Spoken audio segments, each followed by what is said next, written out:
Happy Gulf of America Day, guys. I have texted 7 different liberals in my phone, Happy Gulf of America Day, and have gotten 0 replies so far.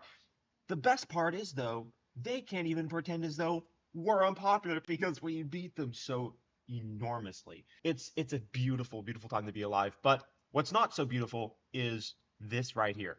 Of course, this judge attempting to block some of Donald Trump's nominations isn't going to go anywhere because realistically, the judge has no power and we wield literally everything. All it does is just expose the left as openly totalitarian, anti American frauds that they are. There's an idea, and this might be an aside, but there's an idea in the normie psyche, in the culture, that we need to have dialogue and we need to come together with the left. But unfortunately, the only way for there to be a coming together moment is for the left to be able to excise the psychopathic anti-reality radical fringe 5% end of the bell curve, which is controlling their entire party. On the right, we're able to do this very effectively and have been for years. Mainly, we bully and mock anybody who is expressing you know which ideas. But the left has this identitarian framework where any person who, through the resentment of Marxism, denies reality, slanders masculinity, says the inverse of the truth,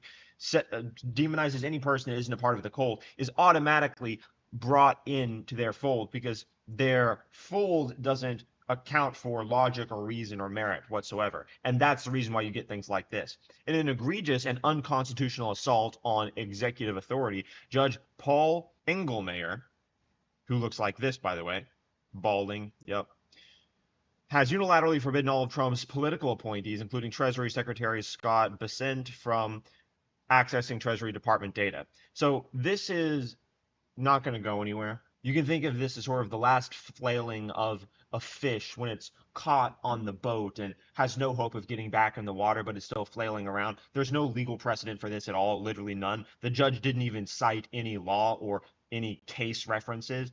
This was literally just built on political, basically a career death wish and a political vendetta. I mean, this is not the time to do that considering how badly we've beaten them. I mean, I can put up images of Trump in courtrooms before, but the left already knows that it's been judged and defeated by the majority of the nation. Engelmayer's order is legally indefensible. He cites no statutory basis because none exist. He offers no constitutional rationale because the Constitution directly contradicts him.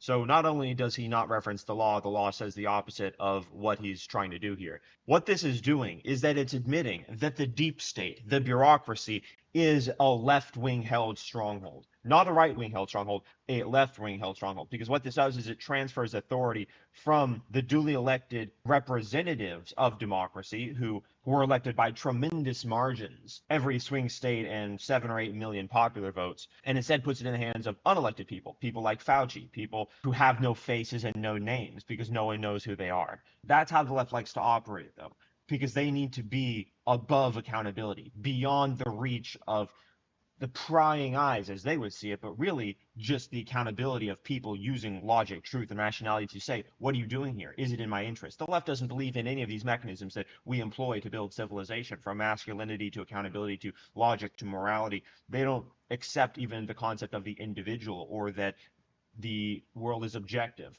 And if you don't believe those two basic things, which is pretty much as bedrock as you can get, then you don't believe that the individual has to take responsibility for the objective world, of course. And so a person can do and act in any way that they want, because everything is socially constructed, and you're a good person depending on your identity category based on your group affiliation membership, rather than your individual identity and your intrinsic merit. This is the reason why the left also detests the notion of merit.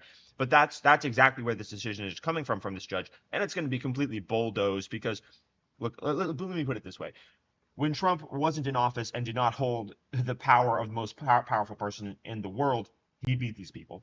Now, not only is he the most powerful person in the world, but he is surrounded by an army of people that are also more powerful than this judge, and we're just going to destroy him. So this is not a video about, oh, this is a worry, or, oh, what are we going to do?